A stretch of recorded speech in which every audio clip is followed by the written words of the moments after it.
Bonjour les papas et les mamans du continent. Vous savez, autour de moi, j'entends des mamans qui me disent, depuis que j'ai mis mon fils à la crèche, quand il rentre le soir, il est plus calme.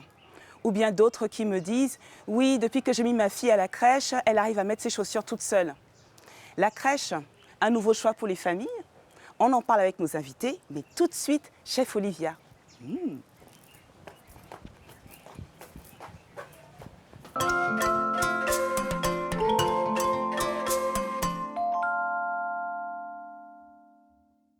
Bonjour Angela. Bonjour Olivia, comment tu vas? Ce bleu Oui, je sais, c'est le bleu. assorti à la tablette du mois non. Non, mais Oui, presque. oui, ça va, non, ça non, va, c'est les ouais. bleus des rois, les bleus des reines. Aujourd'hui, on va répondre au courrier de Selma, qui nous écrit Selma, depuis c'est Libreville, au Gabon. Ah, Libreville au Gabon. Au Gabon, il y a les femmes, ils disent Mbolo pour dire bonjour. Mbolo, c'est ma. Voilà, alors, bonjour les maternelles d'Afrique. Je cherche une recette sympa et nutritive pour mon fils de 8 ans. Quelque chose de différent qu'il pourrait prendre au déjeuner. Avez-vous une idée? En ce moment, j'aime bien les haricots cornilles. Aïe, qu'on dit au Togo. Qu'on dit chez nous, là. C'est pas ça, là. Si, je cherche en fait, oui, c'est ça. C'est ça, hein. Voilà. Ah, Donc, ça, c'est ça bon. tu connais. Ah ouais. Alors, les haricots, vous savez, c'est une source extraordinaire de protéines. Et vous savez que les haricots, surtout, il faut les trier. Ah, oui, tu vois, oui. La prochaine fois, avant de les ranger dans ton pot, D'accord. tu vois, il faut les trier. Ok, merci. Donc, pour les... Non, mais je te dis ça, quoi, comme tu aimes les manger. Non, non, il n'y a pas de problème. Hein? Ok, d'accord. Non, mais je te bon. dis pour la prochaine fois. Ok, d'accord. Ok. Donc, je continue. Les haricots, c'est une source extraordinaire en protéines. Il faut savoir que la protéine, c'est le carburant de nos muscles. Donc, pour les enfants, là, tu vas faire haricots comment alors? Tu vas préparer ça comment? Je vais les faire cuire à D'accord. l'eau, tout simplement. Et Oui. surtout, une chose, il ne faut pas mettre Oui. de sel. Ah. Quand on cuit tout ce qui est légumineuse, on met le sel sur la fin. Sinon, ça empêche de cuire. Je te le dis. Ah oui, oui, oui. Et tu le retiens. Non, non, c'est bon à savoir. Non, mais continue à faire. Mais non, ça fait, je triais juste. C'est tellement bon quand c'est toi qui fais. Tu sais comment j'aime manger le haricot, moi, le haï? Aïmolou. Aïmolou. Vous savez, mais oui, vous savez, au Togo, on mange le aïmolou, c'est du riz avec des haricots.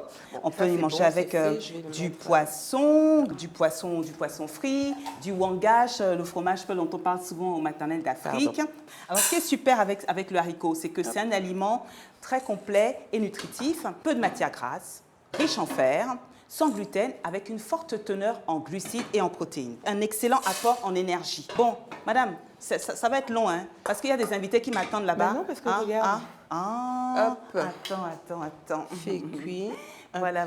Donc là, j'ai fait tout simplement. Non, ça aurait été mieux une fourchette, parce que tu sais quoi, ce que j'aimerais faire, c'est une purée de haricots. Parce qu'on a tellement l'habitude de voir ça comme ça, comme elle veut quelque chose de différent, tu vois. Et la purée, tu écrases comme ça. D'accord. Voilà. Ok. Et après, tu fais quoi une fois que tu as écrasé la purée? Et après, ce que tu as écrasé, tu as ta petite sauce tomate avec du poisson frit ou ce que tu veux. Ça devient une purée. Voilà, tu vois. Moi, j'adore. J'aime beaucoup. Il manque un peu de cuisson, mais comme j'avais envie de te montrer à quoi ça pouvait ressembler, puis tu verras quand tu goûteras avec les enfants tout à l'heure. Ah ben, écoute, magnifique. Donc, si c'est pas long, le temps que je finisse, ce sera prêt, quoi. Avec les enfants, tu goûteras. D'accord. Bon, ben d'accord. Ben, si comme Selma, vous avez des questions à nous poser, n'hésitez pas à les poster sur la page Facebook des Maternelles d'Afrique, sur Twitter ou sur Instagram. Moi, je rejoins les invités. J'ai hâte de goûter ça. À tout à l'heure. À tout à l'heure. Elle est gourmande.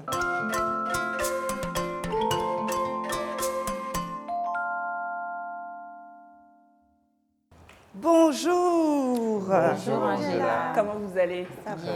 J'aimais bien ce bonjour à Angela, comme à l'école, comme à la crèche. Vous savez, pour ma fille Eva, la première fois que j'ai mise à la crèche, j'ai mis beaucoup de temps parce qu'elle était une grande prématurée. Et donc, j'avais peur avec mon mari, il fallait faire attention, vous savez, tous les problèmes de virus et autres. Donc, on a attendu à peu près 1 an et demi avant que je puisse me séparer de mon enfant et puis la laisser aller, comment dire, dans la société avec d'autres enfants. Par contre, pour le deuxième, là, lui, là, c'est à peine il est sorti du ventre que je dis, oh là, va à la crèche, vite.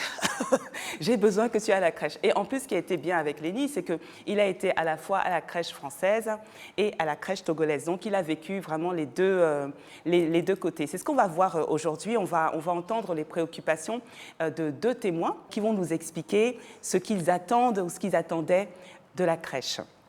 Je reçois Nara. Bonjour Nara. Bonjour. Nara, vous avez 30 ans, vous êtes assistante sociale.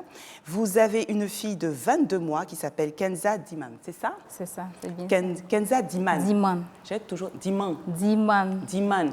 J'ai toujours des problèmes avec les prénoms. Pourtant, elle m'a dit tout à l'heure, toujours, ça ne changera pas, ça ne changera pas, on m'a piqué à la naissance.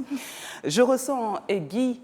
Bonjour Guy. Guy, bonjour, vous avez Angela. 38 ans, vous êtes consultant en stratégie financière, vous êtes marié et vous êtes le heureux papa d'un petit garçon de 1 an et demi qui s'appelle Liam Auriel Kwesi.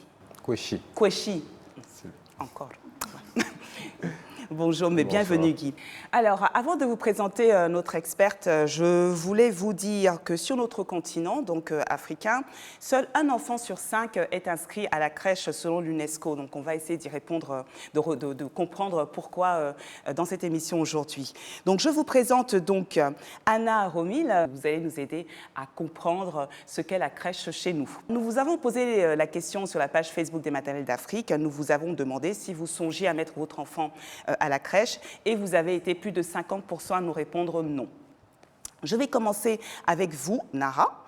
Justement, peut-être que vous faites partie des 50% qui ne souhaitent pas mettre son enfant à la crèche ou qui ne souhaitaient pas. Au tout début, je n'y avais pas pensé à la crèche. J'avais plutôt pensé à une nounou. D'accord. Donc, c'était à la suite que j'étais obligée de la mettre à la crèche parce que ça n'avait pas marché avec la nounou. Pourquoi ça ne marchait pas? Parfois, je revenais du service et je me rendais compte qu'elle avait du bleu. Donc, j'ai senti que parfois, bon, l'enfant faisait certaines choses, elle était obligée de la taper un peu, tout ça. Ou bien peut-être qu'elle tombait et que la nounou ne La regardait nounou pas. ne regardait pas, bien ne prenait pas soin, en fait. C'est ça, oui. c'est un garde-meuble, c'est comme ça que je les appelle. Vous savez, les garde-meubles, ce sont les personnes qui sont censées surveiller les meubles. Donc tu es là et puis l'enfant tombe et tu... Tombe et puis tu ne réagis pas, en D'accord. fait. Est-ce que ça a été dur pour vous de la mettre à la crèche? Au début, quand je l'avais mise, j'appelais, et bon, j'appelais de 7h30 à midi, j'appelais plus de 6 fois. C'est pour vrai? voir comment ça se passait, oui, effectivement. Pour voir comment ça se passait. Je ne sais pas pourquoi je n'étais pas vraiment rassurée, mais bon. On a posé la question justement à une autre maman qui nous a envoyé son témoignage depuis Libreville. Elle s'appelle Nesta, elle est maman de 2 enfants. On l'écoute. J'ai inscrit mon fils l'année dernière à la maternelle afin qu'il s'adapte aux autres et pour des raisons professionnelles. J'approuve l'existence de la crèche dès lors où elle favorise au développement psychologique et à l'inclusion sociale d'un enfant. Les débuts n'ont pas du tout été faciles. Il fallait le réveiller les matins et pour moi aussi, il fallait que j'apprenne à faire confiance aux enseignants. Peu à peu, nous nous sommes habitués. Je ne veux plus le stress de le déposer chaque matin à la crèche. Alors c'est marrant justement parce qu'elle confond un peu les auxiliaires avec les enseignants. C'est un peu, on dit préscolarisation, on a peut-être l'impression que c'est l'école. C'est peut-être ça qui vous a un peu, comment dire, qui vous a un peu refroidi au début. Vous aviez l'impression que c'était un peu tôt de mettre votre enfant à l'école, alors que ce n'est que la crèche. Et pour vous alors, Guy? Parce que vous, je sais que vous êtes dans une phase où vous vous posez la question, Voilà. parce que je crois que votre fils est très accroché à qui? À sa mémé, c'est ça? À sa mémé et à sa maman surtout. C'est vrai. Alors, maman. pourquoi est-ce que vous souhaitez le mettre à la crèche? Alors, on a vécu une expérience il n'y a pas longtemps qui était très simple. On est allé à une petite fête où il y avait des enfants. Et forcément, moi, je l'observais un peu de loin et j'ai remarqué qu'il a eu du mal à s'intégrer. Et je me suis dit, c'est le moment. Ouais, je comprends. C'est vrai qu'il est souvent avec nous, c'est un plaisir, c'est un amour. Il est souvent avec sa mémé quand on est au boulot, mais pour moi, il fallait qu'il passe à une autre étape. Je comprends. Il a beaucoup de chance d'être avec sa grand-mère. C'est pas tout le monde, c'est pas tous Oui. les enfants qui ont cette chance C'est vrai, c'est vrai. d'avoir sa mamie. Hein. Et je voulais vous poser la question, Nara. Et vous, alors, est-ce que le papa était d'accord pour que votre enfant aille à la crèche? Lui souhaitait qu'on trouvait un membre de la famille qui puisse nous aider, entre autres, puisque lui n'est pas ici, en fait. Moi, ma maman n'est pas là et la belle famille elle n'est pas là non plus. Et j'ai regardé tout autour, j'ai vu que chacun était occupé par ses activités. On était vraiment obligés de l'emmener à la crèche. D'accord. Alors Anna, je rappelle que vous êtes auxiliaire. C'est Quels ça. sont les avantages de mettre son enfant dans une crèche? Ça apprend à les sociabiliser, être avec d'autres enfants, et puis il y a les auxiliaires qui sont là pour les aider, et ça les pousse à l'autonomie avant d'aller à l'école. Après, quand ils sont à la maternelle, ils ont déjà l'habitude des enfants, l'habitude des tatas, sauf que là, c'est des enseignants à l'école. Voilà la différence un petit peu. Merci Anna. Je vais vous demander, est-ce que vous avez un budget? Ça coûte combien de mettre son enfant à la crèche? 30 000 francs le mois, 30 000 exclu la cantine. Moi, mais je faisais à manger, elle a appris avec. D'accord. Et pour vous, Guy, est-ce que vous avez budgété? Est-ce que vous savez à peu près combien vous souhaiteriez consacrer On n'avait aucune idée. Ouais. Et puis depuis un moment, je fais, ou madame d'ailleurs, mon épouse, on fait le tour des crèches. Donc on sait aujourd'hui que ça va de 30 000 à 100, 100 et quelques. Alors justement, vous, quels sont vos critères de sélection? Alors la sécurité, Ouais. déjà, pouvoir me dire, bon, j'ai laissé mon fils entre de bonnes mains. Il ne va pas revenir avec des bleus. Exactement. Au niveau des activités, Ouais. je trouve ça très important pour que l'enfant puisse s'éveiller. J'ai un critère, moi, qui est un peu personnel, c'est le mélange des cultures. Aujourd'hui, je n'aimerais pas le mettre dans un environnement, par exemple, typiquement européen ou typiquement togolais. Je veux vraiment que dès le début, il puisse déjà savoir d'où il vient et après, maintenant, comprendre. Être ouvert aux autres. Voilà, exactement. C'est très important pour moi. Ah ouais, c'est très beau. Et puis enfin, l'amour des tatas. J'ai visité une crèche où on m'a accueilli, moi déjà, le papa, sans sourire pendant 30 minutes. J'ai dit que ce n'était pas possible Ça que donne je pas mette envie, hein. mon fils dans cet environnement. Ouais, je comprends effectivement. L'accueil est très qu'on important. ressente un minimum de chaleur. Oui. Et voilà. Et pour vous, alors, le critère de sélection, c'était quoi? Je me suis plus basée sur la crèche qui était plus proche de moi. Il y avait la distance et puis aussi l'ambiance qui régnait dans la crèche. Donc j'ai eu cette chance d'avoir une crèche tout proche de moi. Et de retour du service, si j'avais des courses à faire, de les faire et de venir la chercher en toute dernière position avant de rentrer à la maison. Ça vous permet de gagner du temps. Oui. Ce que je comprends dans ce que vous dites, donc déjà, c'est un budget. Parce que 30 000 à 100 000 francs par mois, quand on sait qu'il y a pas mal de personnes dont le revenu moyen est de 30 000 francs par mois, donc ce n'est pas tout le monde qui peut s'offrir enfin, ce luxe ou ce service, cette possibilité de mettre son enfant à la crèche. Au Ghana, nous savons que les 2 premières années de préscolarisation sont gratuites. Et justement, le Ghana aujourd'hui est le pays qui a le taux le plus fort de scolarisation en Afrique. Donc peut-être qu'il y a un exemple à suivre, je ne sais pas ce que vous en pensez. Est-ce que la crèche devrait être gratuite? Je trouve que c'est plus intéressant que ça soit gratuit. Comme ça, tous les enfants de classe moyenne qui ne peuvent pas se permettre de mettre leur enfant à la crèche, au moins ils peuvent opter pour la crèche publique, entre guillemets. Merci beaucoup. Je vais vous demander, Hannah, quels sont les avantages? Qu'est-ce que vous avez trouvé d'intéressant? Tout à l'heure, vous disiez que ça vous permettait de faire vos courses et d'aller la récupérer après. En fait, après, j'ai remarqué qu'elle était encore devenue plus sociable qu'avant. Elle est devenue très sociable. Quand elle voit les enfants, elle-même s'approchait. Quand elle tient quelque chose et qu'elle voit un enfant, elle a envie de partager, quoi. Ce que on n'avait pas l'habitude de faire à la maison, puisqu'elle était seule, en fait. Guy, justement, en préparant l'émission, donc vous disiez, ça m'a fait un peu sourire, vous disiez que votre fils était le prince à la maison.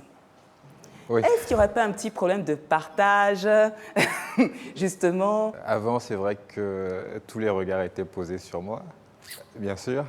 Et puis, il y a ce patron, je l'appelle patron d'ailleurs, qui débarque. Il est beaucoup lié à sa maman, ce que j'apprécie d'ailleurs. Il y a des heures où il ne faut pas les séparer. Ah oui, le soir, par exemple, à l'heure du sommeil, c'est sûr. À l'heure de tété, c'est sûr. Et puis après, voilà, il me cherche quand il veut jouer, voilà, exactement. Ouais. Alors, est-ce que vous pensez que le fait de le mettre à la crèche, ça va peut-être lui donner un petit peu plus d'autonomie? Qu'est-ce que vous attendez? Oui, beaucoup d'autonomie et d'éveil. Ils nous observent, ils apprennent beaucoup plus qu'on ne le pense. Je remarque ça avec lui, j'ai l'impression qu'il ne comprend pas, mais non, il comprend. Et c'est vrai qu'avec la crèche, il pourra apprendre à chanter, par exemple, il y aura des petits plaisirs qu'on pourra partager avec lui. Des choses qui sont difficiles de faire seul à la maison. Exactement. On ne connaît pas toutes les comptines. Exactement. Moi, je connais des super mamans, mais vous allez nous dire, Anna, qu'est-ce qu'on apprend à la crèche, justement? Qu'est-ce qu'on leur apprend aux enfants? Ils font quoi? On éveille les enfants déjà en priorité. Après, on fait des activités par rapport à cet éveil-là, de la motricité fine. Quand je parle de motricité fine, c'est pouvoir mettre, par exemple, des gros perles, pouvoir mettre le fil dans les perles. On commence à apprendre 1, 2, 3, on fait les comptines, on danse. Et après, il y a un moment de partage où on se met tous ensemble. Ils sont tout autour de l'auxiliaire en train de lire une histoire, mais on anime la lecture. Donc ça, c'est super pour l'éveil, par exemple, ce que disait Guy, voilà, pour l'éveil. Donc on anime vraiment tout ce qui est lecture.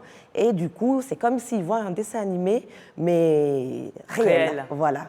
Réel. Donc il y a ce moment de partage, c'est quand tout est calme.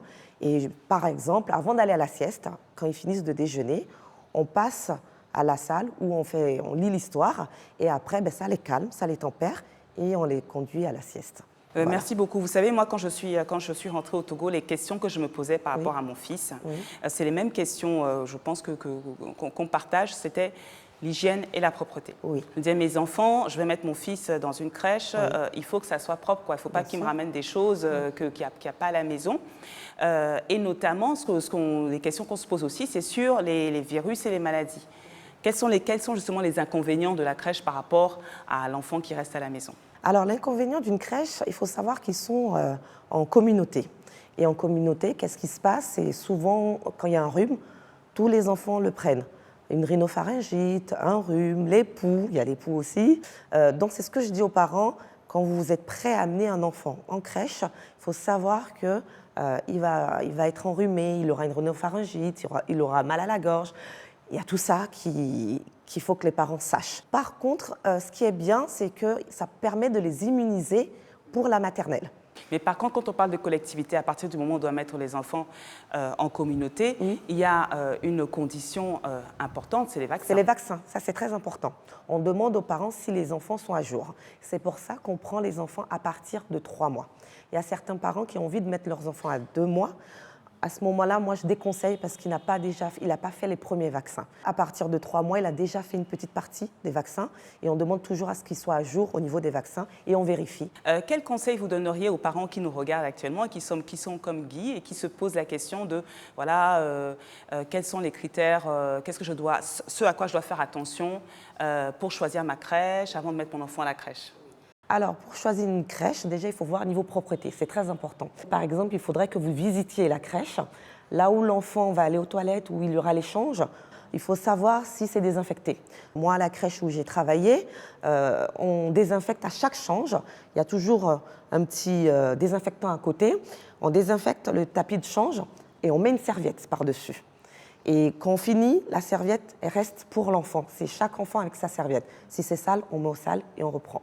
Donc l'hygiène, c'est important. C'est très, très, très important. Qu'est-ce qu'il faut regarder d'autre? Il faut regarder là où l'enfant va dormir, savoir s'il a son lit à lui, demander si les jouets ils sont lavés, ils sont désinfectés à chaque fin de journée. Et puis aussi, comme le disait Nara tout à l'heure, je pense que la distance, c'est important parce que si vous choisissez une crèche qui est à 45 minutes de chez vous, finalement, ce n'est pas intéressant. Voilà, donc c'était un critère intéressant. Donc tout à l'heure, je vous voyais acquiescer quand on parlait du nez qui coule tout le temps. Vous avez vécu ça aussi. Oui, on a toutes vécu ça. On a toutes vécu ça. Et puis toi, après, tu as le nez qui coule aussi. Voilà, Eh bien, écoutez, merci beaucoup, Guy. Est-ce qu'avec cette émission, vous avez eu quelques éclaircissements sur le choix de la crèche que vous allez faire? Est-ce que vous êtes sur le point de le faire ou est-ce que Madame, pour l'instant, elle est encore... Ah non, on va le faire. Le faire. Je pense que d'ici 1 mois, 2 mois maximum, on va le faire. Pour le libérer, l'univers l'attend. Pour couper le cordon, comme voilà. on dit. Couper le cordon. Merci beaucoup. Je vous remercie d'être venu partager vos expériences sur les maternelles d'Afrique. Merci à vous également. Vous aussi, si vous avez des questions, si vous avez des témoignages, vous n'hésitez pas à les poster sur les pages Facebook, Twitter ou Instagram des maternelles d'Afrique. On vous attend. Voilà. Donc tout de suite, dans la rubrique Elles l'ont fait, j'aurai le plaisir de recevoir une femme inspirante qui est un véritable modèle pour notre communauté. On y va? À bientôt. Bientôt.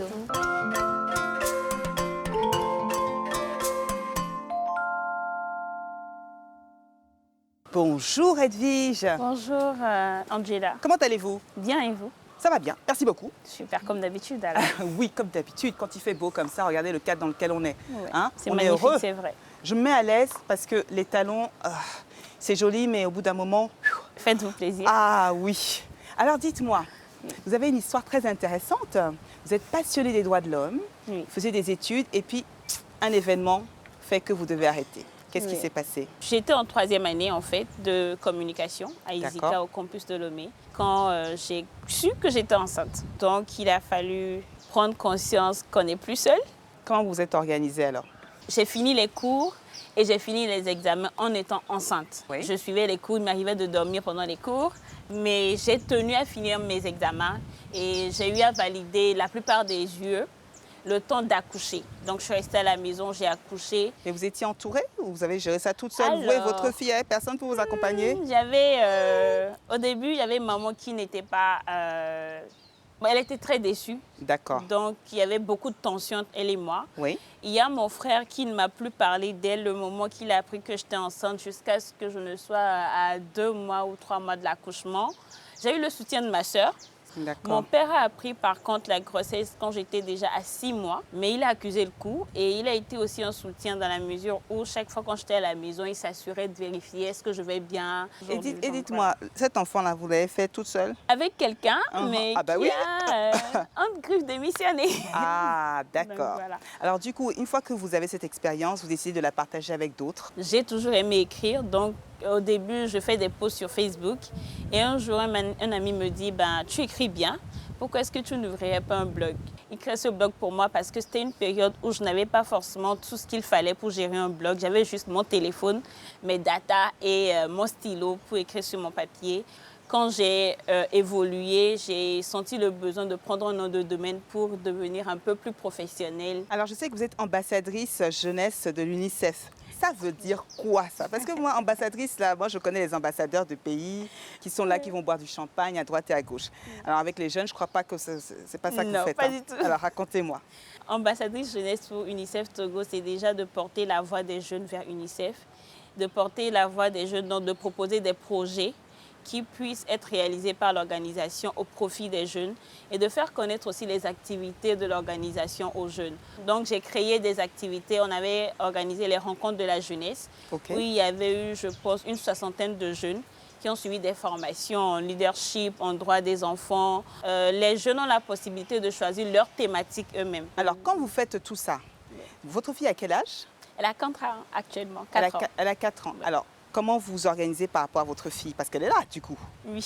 Il faut s'en occuper. Effectivement. Voilà, vous faites comment? Maman est là. Enfin, à un moment donné, maman se calme un peu plus. Mais arrivée à 2 ans, elle a commencé la crèche parce que je ressentais qu'elle était plus ou moins ennuyée à force de rester à la maison. Et vous avez quand même, d'après ce que j'ai compris, organisé du temps pour elle?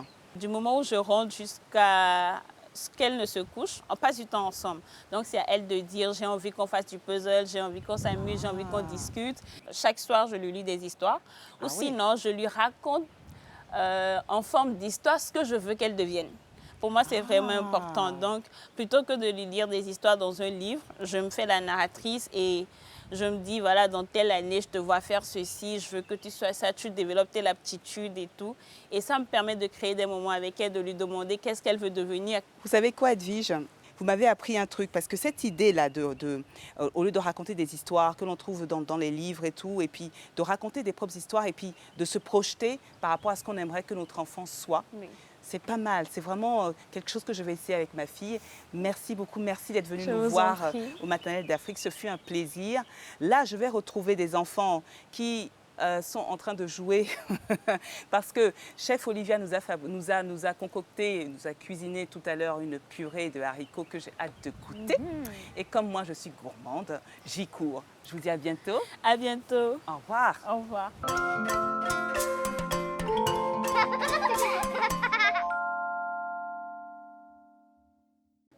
Alors, j'emmène avec moi Jean-David, Anselme et Louane. Venez, on va faire ce que je préfère, on va manger. Alors là, c'est le moment que je préfère dans l'émission. C'est quand il s'agit de goûter. Placez-vous à côté de moi et en face de moi. Voilà, super les garçons. Alors, qu'est-ce que nous avons dans l'assiette? Je sais, il y a du poisson, de la tomate. Oui. Et qu'est-ce qu'il y a d'autre? Et de l'haricot. Oh, mais vous êtes trop fort, mais c'est pas possible. Bon, vous en mangez à la maison? Des haricots, du poisson, de la tomate? Oui. Oui? Alors goûtez, dites-moi ce que vous en pensez. Dites-moi si c'est bon. Est-ce que c'est bon? Tic-tac, tic-tac, tic-tac. C'est bon? Ça vous plaît? Oui. Toi aussi? Oui. Oh! Alors là, aujourd'hui, c'est une grande journée parce que nous avons le trio gagnant. Écoutez, Faites pareil chez vous. Si vous faites à la maison, est-ce que vous faites de la purée de haricots? N'hésitez pas parce que manifestement, ça marche avec les enfants. Et si, comme Selma de Libreville, vous avez des questions à nous poser sur l'alimentation de vos enfants ou même sur votre propre alimentation, vous n'hésitez pas à les poster sur les réseaux sociaux Facebook, Twitter ou Instagram des Maternelles d'Afrique. Je vous dis donc à bientôt. D'ici là, prenez soin de vous et de vos proches. Et comme on dit en Bambara, Kambe. À bientôt. Allez, on goûte. Ça peut même faire un peu aïmolou, non? Un peu le aïmolou, il manque plus que le riz, un peu de wangache, du gari photo. Vous mangez quand vous de votre aïmolou.